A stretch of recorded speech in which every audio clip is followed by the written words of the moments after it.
SV news కు స్వాగతం. ముందుగా హెడ్లైన్స్. ప్రధాని మోదీ ప్రారంభించిన చీనా వంతెనను చూశారా? మొత్తం ఏం చెప్పినా అబద్ధమే, హరీష్ ఆగ్రహం. చీనా రైల్వే బ్రిడ్జిపై సీఎం చంద్రబాబు ట్వీట్. నిన్న ఆత్మహత్య చేసుకున్న నారాయణ రెడ్డి కుటుంబాన్ని ఫోన్లో పరామర్శించిన మాజీ సీఎం వైఎస్ జగన్. ప్రపంచంలో ఎత్తైన రైల్వే ఆర్చ్ బ్రిడ్జ్ అయిన చీనా ఉక్కు వంతెనను ప్రధాని మోదీ శుక్రవారం ప్రారంభించారు. కట్టడా నుంచి కాశ్మీర్కు వందే భారత్ రైలుకు జెండా ఊపడం ద్వారా ఆ వంతెన అందుబాటులోకి వచ్చింది. అత్యంత దుర్లభమైన శివాలిక్, పీర్ పంజాల ప్రభుత్వ శ్రేణులు కలుపుతూ కాశ్మీర్లో యొక్క రైలు నడపాలన్న బ్రిటిష్ కాలం నాటి ప్రణాళిక ఇప్పటికే కార్యరూపం దాల్చింది. साथियों, चीना ब्रिज हो या फिर अंजी ब्रिज, ये जम्मू की और कश्मीर की दोनों क्षेत्रों की समृद्धि का जरिया बनेंगे. इससे टूरिज्म तो बढ़ेगा ही, इकोनॉमी के दूसरे सेक्टर्स को भी लाभ होगा. जम्मू और कश्मीर की रेल कनेक्टिविटी दोनों क्षेत्रों के कारोबारियों के लिए नए अवसर बनाएगी. इससे यहां की इंडस्ट्री को गति मिलेगी. अब कश्मीर के सेब कम लागत में देश के बड़े बाजारों तक पहुंच पाएंगे और समय पर पहुंच पाएंगे. सूखे मेवे हो या पश्मीना शॉल, यहां का हस्तशिल्प अब आसानी से देश के किसी भी हिस्से तक पहुंच पाएगा. इससे जम्मू कश्मीर के लोगों को देश के दूसरे हिस्सों में आना जाना भी बहुत आसान होगा. साथियों, मैं यहां संगलदान के एक स्टूडेंट का अखबार में कमेंट पढ़ रहा था. उस स्टूडेंट ने कहा कि उसके गांव के उन्हीं लोगों ने अब तक ट्रेन नहीं देखी. జమ్మూ కాశ్మీర్లో చినాబ్ నదిపై నిర్మితమైన ప్రపంచంలో అత్యంత ఎత్తైన రైల్వే బ్రిడ్జ్ ప్రారంభం విషయం తెలిసిందే. ఈ రోజు ప్రధానమంత్రి నరేంద్ర మోదీ జెండా ఊపి చినాబ్ రైల్వే వంతెనను ప్రారంభించారు. తాజాగా చినాబ్ రైల్వే బ్రిడ్జ్ ప్రారంభోత్సవంపై ముఖ్యమంత్రి చంద్రబాబు నాయుడు సామాజిక మాధ్యమం ఎక్స్ వేదికగా స్పందించారు. ఈ సందర్భంగా కొత్త రైల్వే బ్రిడ్జ్ నిర్మాణంపై ప్రధానికి సీఎం అభినందనలు తెలియజేశారు. ప్రధాని నాయకత్వంలో కొత్త దశ మొదలైందని, చినాబ్ రైలు వంతెన ప్రపంచంలో ఎత్తైందంటూ ముఖ్యమంత్రి కొనియాడారు. రాష్ట్ర ప్రభుత్వం కేబినెట్ సమావేశం పెట్టి నిరాశపరిచిందని మాజీ మంత్రి హరీష్ రావు వ్యాఖ్యలు చేశారు. శుక్రవారం మీడియాతో మాట్లాడుతూ 6 గ్యారెంటీలను ప్రభుత్వం మర్చిపోయిందన్నారు. గాలి మోటార్పై తిరుగుతూ గాలి మాటలు మాట్లాడుతున్నారని మండిపడ్డారు. ఒక డిఏ ఇచ్చేందుకు ముచ్చటగా 3 కమిటీలు వేశారని, దీనికి కేబినెట్ లో 5 గంటలు చర్చ చేశారని వ్యాఖ్యలు చేశారు. ఉద్యోగులను కాంగ్రెస్ ప్రభుత్వం నిట్టనిలున ముంచుతుందన్నారు. తక్షణమే 3 డిఏలు చెల్లించాలని బీఆర్ఎస్ పార్టీ డిమాండ్ చేస్తున్నారు. ఇవాళ గోదావరి బనకచెర్ల ప్రాజెక్టు మీద నిన్న ప్రెస్ వాళ్ళు అడుగుతారు, మన ఉత్తమ్ కుమార్ రెడ్డి అంటుండే ఇంకా ప్రిపేర్ కాలే. వెనకట కేసీఆర్ గారు అసెంబ్లీలో ప్రజెంటేషన్ ఇచ్చిండు. అసెంబ్లీలో ప్రజెంటేషన్ ఇస్తే ఉత్తమ్ కుమార్ రెడ్డి లేచి అరే మేము ప్రిపేర్ అయ్యి రాలేదు అంటాడు. ఏది అసెంబ్లీలో మాట్లాడమంటే మైక్ ఇస్తే స్పీకర్ గారు నేను ప్రిపేర్ అయ్యి రాలేదని లేచిపోయింది ఆ రోజు అసెంబ్లీలోకి. నిన్న ఉత్తమ్ కుమార్ రెడ్డి గారిని గోదావరి బంకచెర్ల మీద ఏమైతుంది అంటే ఇంకా నేను స్టడీ చేయలేదు, స్టడీ చేసి మాట్లాడుతా అంటాడు. నువ్వు నీటిపారుదల శాఖ మంత్రివా ఏంటిది? నువ్వు స్టడీ చేయకుండా ఉంటావు. స్టడీ చేయలేదంటే నువ్వు ఎంత బాధ్యత రహిత్యంగా ఉన్నావు. రాష్ట్రానికి సంబంధించిన అతి ముఖ్యమైన గోదావరి జలాలకు సంబంధించిన ఇష్యూ మీద స్టడీ చేయలేదని మాట్లాడతారు. నిన్న కేబినెట్ లో గోదావరి బంకచెర్ల మీద మాట్లాడతారు. ఏదో గట్టిగా స్పందిస్తారని మేము ఆశించినాం. టైం దొరకలేదట, నెక్స్ట్ మీటింగ్ లో మాట్లాడతారట. పేపర్లలో ఏమొచ్చిందంటే గోదావరి బంకచెర్ల మీద మాట్లాడడానికి టైం దొరకలే, మళ్ళా మీటింగ్ లో మాట్లాడతారట. అంటే రాష్ట్రానికి సంబంధించి ఇంతకంటే ముఖ్యమైన అంశం ఇంకోటి ఉంటుందా? ఏం మాట్లాడినరు 5 గంటలు? కమిషన్ల గురించో, పర్సంటేజ్ల గురించో, హైకమాండ్కి పంపే మూటల గురించి మాట్లాడుకున్నారా? 400 టీఎంసీల గోదావరి జలాలను అక్రమంగా ఆంధ్రప్రదేశ్ ఏ అనుమతులు లేకుండా తరలించకపోతుంటే గుడ్లప్పగించుకొని చూస్తారా? సుప్రీంకోర్టుకు పోయి ఆపే బాధ్యత లేదా? కేంద్ర మంత్రి మీద ఒత్తిడి తేరా? నీతి ఆయోగ్ మీటింగ్ లో ముఖ్యమంత్రి ప్రధానమంత్రిని ఎందుకు ప్రశ్నించలేదు? మేము సూటిగా అడుగుతా ఉన్నాం. గతంలో చంద్రబాబు నాయుడు అడ్డుకునేందుకు బీజేపీ ప్రత్యేక తెలంగాణ రాష్ట్రం ఇవ్వలేదు. కాంగ్రెస్ మంత్రి జూపల్లి కృష్ణారావు ఎన్నికల ముందే ఒక్క కుటుంబానికి 2 లక్షల రుణమాఫీ మాత్రమే చేస్తామని చెప్పారు. ఇదే చేశాం. కాంగ్రెస్ మంత్రి జూపల్లి కృష్ణారావు 3 కొత్త రాష్ట్రాలు ఇచ్చి తెలంగాణ రాష్ట్రం ఇవ్వలే ఆనాడు. ఎందుకు ఇవ్వలే అంటే ఆనాడు ఆంధ్ర ప్రాంతానికి సంబంధించి ఆనాడున్న ముఖ్యమంత్రి చంద్రబాబు నాయుడు గారు మద్దతు బీజేపీ పార్టీకి ఉండింది కాబట్టి వాళ్ళు వద్దంటే ఆనాడు బీజేపీ తెలంగాణ రాష్ట్రం ఇవ్వలే. అంటే రాజకీయ కోణం. అయితే ఇవాళ బీఆర్ఎస్ పార్టీ కేసీఆర్ వాళ్ళు, బీఆర్ఎస్ నాయకులు కేసీఆర్, కేటీఆర్, హరీష్ మాట్లాడుతూ ఉంటారు సోషల్ మీడియా, వాట్సాప్లో. ఇంకా చాలా మంది రుణమాఫీ కాలేదని ఏం చెప్పింది కాంగ్రెస్ పార్టీ? ఒక కుటుంబంలో, కుటుంబం అంటే భార్య, భర్త, కొడుకు, కోడలు, ఎవరు ఎంతమంది అప్పు చేసినా అంటే ఒక రేషన్ కార్డు ఉన్నవాళ్ళు కుటుంబానికి 2 లక్షల రూపాయలు మాఫీ చేస్తామని చెప్పడం జరిగింది. అదే ప్రకారం 2 లక్షల రూపాయల లోపల ఉన్నటువంటివి అసలు వడ్డీ కలిపి అదే చేస్తామని చెప్పడం జరిగింది. అదే చేయడం జరిగింది. కాళేశ్వరం రిపోర్టు త్వరగా బయట పెట్టాలని, రిపోర్టు విషయంలో తాస్తారం చేస్తే వదిలే ప్రసక్తి లేదని బీజేపీ ఎంపీ ఈటెల రాజేందర్ అన్నారు. కాళేశ్వరం విచారణ అనంతరం ఎంపీ మీడియాతో మాట్లాడుతూ కంఠంపై దుకాపు పెట్టినా ఈటెల నిజమే మాట్లాడతారని స్పష్టం చేశారు. ఆర్థిక మంత్రిగా ఉన్నప్పుడు డిజైన్లు, నిర్మాణంలో సంబంధం ఉందా అని కమిషన్ అడిగిందని, తనకేం సంబంధం లేదని చెప్పానన్నారు. కాళేశ్వరం కార్పొరేషన్ పై అధికారం ఉండేదని అడగగా తనకు ఎలాంటి అధికారం లేదని చెప్పినట్లు తెలిపారు. కాళేశ్వరం నిర్మాణం క్వాలిటీ గురించి ఇంజనీర్లు చూసుకోవాలి కానీ కేసీఆర్ ముఖ్యమంత్రిగా ఉన్నప్పుడు హరీష్ నాయకత్వంలో కేబినెట్ సబ్ కమిటీ వేశారన్నారు. వివాహ బంధంలోకి అడుగుపెట్టిన హీరో అక్కినేని నేడు తెల్లవారుజామున 3 గంటలకు ప్రేయసి జనాబును వివాహం చేసుకున్నారు. అఖిల్ జూబ్లీహిల్స్ లో నాగార్జున అక్కినేని ఇంట్లో జరిగిన పెళ్లి వేడుక జూన్ 8న ఆదివారం అన్నపూర్ణ స్టూడియోలో రిసెప్షన్ జరగనుంది. మిస్ ఇంగ్లాండ్ మిల్లా మాగి ఘటనపై కమిటీ వేశారో లేదో ప్రభుత్వానికి క్లారిటీ లేదు. మిల్లా మాగిపై కమిటీ వేశామని ఒకరంటారు, మంత్రి జూపల్లి ఏమో కమిటీ లేదని చెప్తారు. మీ తాత జాగిరా, ప్రభుత్వం అంటే అంతర్జాతీయ మహిళ వచ్చి నిన్ను వ్యభిచారిగా చూసారని చెప్తే విచారణ చేయకపోవడానికి ఇదేమైనా మీ ఇంట్లో జరిగిన ఈవెంట్ అనుకుంటున్నానంటూ ఎమ్మెల్సీ దాసోజు శ్రవణ్ అన్నారు. కమిటీ వేసినామని అంటున్నారు. కమిటీ వేసినరా వేయలేదా క్లారిటీ లేదు. ఆ కమిటీ వేస్తే వాళ్ళు ఏ రకమైనటువంటి ఎవిడెన్సెస్ ను పరిగణలోకి తీసుకున్నారో దానికి ఇంతవరకు సరి అయినటువంటి ఆధారాలు లేవు.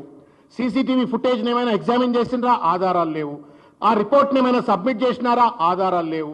ఆ సబ్మిట్ చేసిన తర్వాత ఏం చర్యలు తీసుకున్నారు అంటే ఇంతవరకు కూడా ప్రభుత్వం చెప్పట్లేం. మీ తాత జాగిరా ప్రభుత్వం అంటే? అంతర్జాతీయ స్థలిపైన ఒక విదేశీ వనిత వచ్చి భారతదేశం, అది కూడా తెలంగాణ నిర్వహించిన ఒక ప్రతిష్టాత్మకమైన ఈవెంట్లో నన్ను వ్యభిచారిగా చూసినారు అని చెప్పని ఆ తల్లి చెప్తే విచారణ చేయకపోవటానికి మీ ఇంట్లో జరిగిన ఈవెంట్ ఇదేమన్నా? Is this not a shameful thing on the government? ఇవాళ విజయనగరం జిల్లా చింతపల్లి బీచ్ లో యోగాంధ్ర కార్యక్రమాన్ని ఘనంగా నిర్వహించారు. రాష్ట్ర ప్రభుత్వం ఆధ్వర్యంలో నిర్వహించిన ఈ కార్యక్రమంలో వేలాది మంది పాల్గొని యోగాసనాలు చేశారు.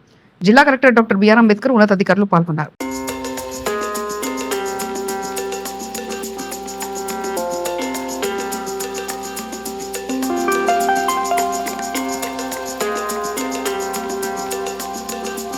పార్టీ క్రమశిక్షణ సంఘం చైర్మన్ మైదుకూరు మాజీ ఎమ్మెల్యే రఘురామరెడ్డి ఫోన్ నుంచి కుటుంబ సభ్యులతో మాట్లాడిన వైఎస్ జగన్ నారాయణ రెడ్డి ఆత్మహత్యకు కారణాలు అడిగి తెలుసుకున్నారు. కాజీపేట మండలం దుంపలగట్టుకు చెందిన నారాయణ రెడ్డిపై అక్రమంగా గంజాయి కేసు పెట్టి జైలుకు పంపడంతో పరువు పోయిందని ఆత్మహత్య, అరెస్టు సమయంలో డబ్బులు ఇవ్వకపోవడంతో పోలీసులు తీవ్రంగా హింసించారని వైఎస్ జగన్ కు తెలిపిన కుటుంబ సభ్యులు, పూలమ్ముకుని జీవించే నారాయణ రెడ్డి మరణంతో భార్య, 2 పిల్లల భవిష్యత్తు అంధకారం. అధైర్యపడవద్దని కుటుంబ సభ్యులను ఓదార్చిన వైఎస్ జగన్ వారి కుటుంబానికి వైఎస్ఆర్సీపీ అండగా ఉంటుందని భరోసా, నారాయణ రెడ్డి ఆత్మహత్యకు కారణమైన వారిపై చర్యలు తీసుకునేందుకు పార్టీ అండగా ఉంటుందంటూ స్పష్టం చేశారు జగన్. హలో అన్నా, ఏమంటే అదే మనం వైసీపీ అనే దురుద్దేశంతో ఏమైందంటే కేసు ఉద్దేశపూర్వకంగా యాక్చువల్ 9 మంది మీద పెట్టి మళ్ళీ పంపించిన తర్వాత ఈయన సపరేట్ గా వైసీపీ కార్యకర్త కదా, పక్క పిలిచి కొట్టారు సార్ దారుణంగా. వీళ్ళు రోడ్డు మీద యాక్చువల్గా పిలిపించి నువ్వు డబ్బులు డిమాండ్ చేశారు. డబ్బులు డిమాండ్ నేను ఎందుకు తప్పు చేయలేదు కదా, నేను ఎందుకు కట్టాలన్నాడు.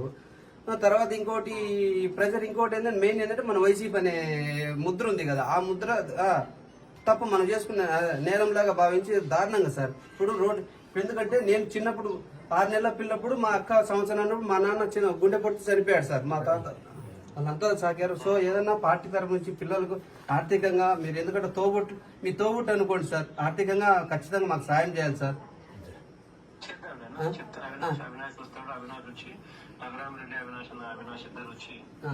ఇంకోటి మన నిన్న అవినాష్ వచ్చినంత మళ్ళీ వస్తున్నాను వచ్చేసి కూర్చొని చేసేటప్పుడు కడపకు వచ్చి ఇంటికాడికి వచ్చి చేసిపోతున్నాను.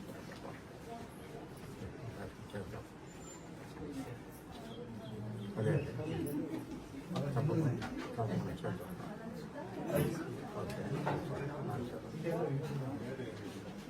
వానాకాలం సీజన్ ప్రారంభం నేపథ్యంలో రైతులు తక్షణమే పంట రుణాలు మంజూరు చేయాలని డిమాండ్ చేస్తూ తెలంగాణ రైతు సంఘం ఆధ్వర్యంలో జిల్లా కేంద్రంలోని SBI municipal Nehru park area branch ఎదుట భారీగా ధర్నా చేపట్టారు. అనంతరం రైతు సంఘం నేతలు బ్యాంకు మేనేజర్ గారికి వినతి పత్రాన్ని అందజేశారు. ఈ సందర్భంగా తెలంగాణ రైతు సంఘం జిల్లా ప్రధాన కార్యదర్శి బుక్యా చందు నాయక్ మాట్లాడుతూ ప్రభుత్వ రంగ బ్యాంకులు ప్రజల డిపాజిట్లు మరియు కేంద్ర ప్రభుత్వ వాటాధనంతో నడుస్తున్నప్పటికీ రైతులకు రిజర్వ్ బ్యాంకు నిబంధనల ప్రకారం 18% పంట రుణాలు, 22% దీర్ఘకాలిక రుణాలు ఇచ్చే బాధ్యత ఉన్నప్పటికీ సీజన్ ప్రారంభంలో రైతులకు రుణాలు ఇవ్వకపోవడం వల్ల రైతులు ప్రైవేటు వడ్డీ వ్యాపారుల వద్ద అధిక వడ్డీకి అప్పు తెచ్చుకోవాల్సి వస్తుందని తెలిపారు. ఈ పరిస్థితి వల్ల రైతులు అప్పుల ఊబిలో కూరుకుపై ఆత్మహత్యలు చేసుకుంటున్నారని ఆవేదన వ్యక్తం చేశారు. ఇన్సూరెన్స్ పేరుతో రైతులకు భారీ ఎత్తున నష్టము. వర్ధిల్లాలి తెలంగాణ రైతు సంఘం. వర్ధిల్లాలి తెలంగాణ రైతు సంఘం. రైతుల ఐక్యత.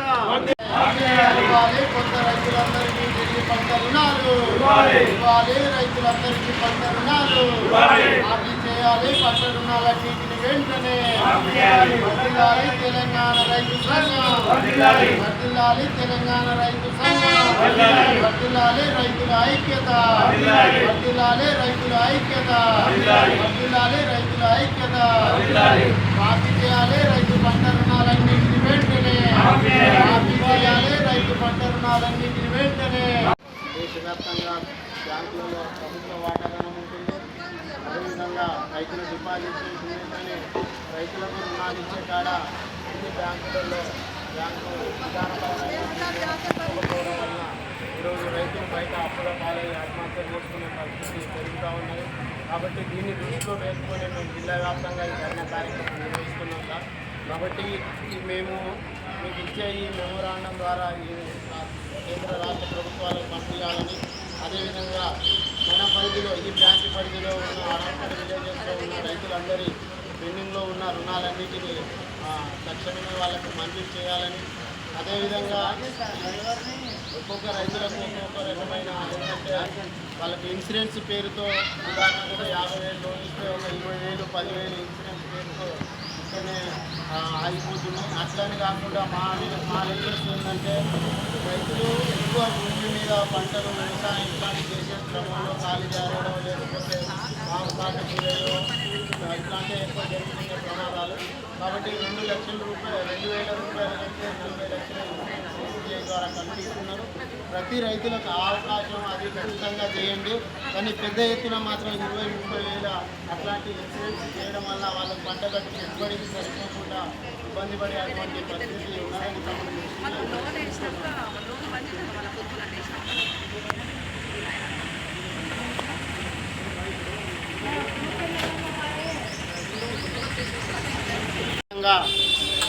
జూన్ 5, 6 నిన్న ఇవాళ బ్యాంకుల ఎదుట ధర్నా కార్యక్రమం నిర్వహించడం జరుగుతుంది. ముఖ్యంగా రైతులందరి రుణాలను వెంటనే మాఫీ చేయాలని, అదేవిధంగా కొత్త పంట రుణాలను ఇవ్వాలని డిమాండ్ చేస్తున్నాం. ఎందుకనంటే ఈరోజు వ్యవసాయ సీజన్, వానాకాలం సీజన్ ప్రారంభమైంది. పంట రుణాలు ఇవ్వకపోవడం వల్ల ఈరోజు రైతులు 5 నుంచి 10% వడ్డీకి తెచ్చి పెద్ద ఎత్తున అప్పుల పాలయ్యి ఆత్మహత్యలు చేసుకునేటువంటి పరిస్థితి రోజు రోజుకు పెరుగుతూ ఉన్నది. ఈరోజు వ్యవసాయాన్ని చేయకుండా వ్యవసాయాన్ని వదిలేసి ప్రతి సంవత్సరం 1 కోటి మంది రైతులు వ్యవసాయాన్ని దేశవ్యాప్తంగా వదిలి పట్టణాలకు వలసపోతున్నటువంటి పరిస్థితి ఉన్నది. అందుకోసం కేంద్ర రాష్ట్ర ప్రభుత్వాలు ఏదో తూతూ మంత్రంగా రైతులకు హామీలను ఇస్తూ రైతును రాజు చేయడమే మా లక్ష్యమని ఈరోజు అధికారంలోకి వచ్చిన తర్వాత రైతు రుణాలను మాఫీ చేయడంలో, రైతులకు కావాల్సిన సబ్సిడీలను అందించడంలో రైతులకు కల్పించట్లేదు. అందుకోసము ఈ ధర్నా కార్యక్రమము నిర్వహిస్తున్నాం. కేంద్ర ప్రభుత్వము దేశవ్యాప్తంగా రైతు రుణాలన్నింటినీ మాఫీ చేయాలని, అదేవిధంగా ఏ బ్యాంకులో చూసినా కేంద్ర ప్రభుత్వం వాటాధనం ఉంటుంది, అదేవిధంగా ప్రజల డిపాజిట్లు ఉంటాయి. కానీ అందులో నుంచి రైతులకు రుణాలను ఇవ్వడంలో మాత్రము ప్రధాని మోదీ ప్రారంభించిన చినాబ్ వంతెనను చూశారా? మొత్తం ఏం చెప్పినా అబద్ధమే. హరీష్ ఆగ్రహం. చినాబ్ రైల్వే బ్రిడ్జిపై సీఎం చంద్రబాబు ట్వీట్. నిన్న ఆత్మహత్య చేసుకున్న నారాయణ రెడ్డి కుటుంబాన్ని ఫోన్లో పరామర్శించిన మాజీ సీఎం వైఎస్ జగన్.